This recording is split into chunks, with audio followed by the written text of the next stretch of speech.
Zuu nimwambie kwanza nampenda sana, anajua, lakini pia katika maisha ya wawili kugombana kupo, tutakwazana, tukabizana, lakini kila unapokabizana lazima mkumbuke cha kwanza ulianza kupendana kwanza na sio ugomvi.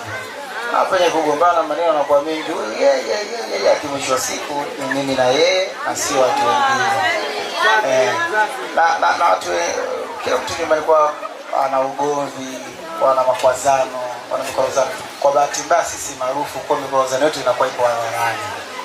So inataka moyo sana. Nimshukuru kwa kweli, sina cha kumzungumzia. Nikisema nimzungumzie kikubwa, labda Mwenyezi Mungu anatakiwa mwekee pepo wa daraja la juu kabisa. Na pia nimtakie uzao mwema.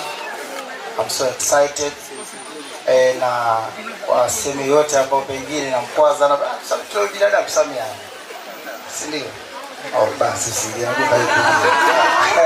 kama mimi na swali moja. What does your future look like na Zuchu? Ukifikiria future, ukikao kiimagine future yetu ikoje? Inafanana vipi? Nafikiri ni kuwa miongoni mwa familia ambayo yenye baraka kubwa, yenye watoto wasiopungua 4 inshallah. Lakini yenye baraka kiuchumi kidogo, lakini yenye kupendwa na watu wengi kama tunavyopendwa sasa hivi.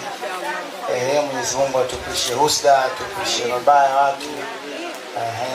Hiyo ndio future naona mimi, lakini naiona kabisa kesho na kishukutwa.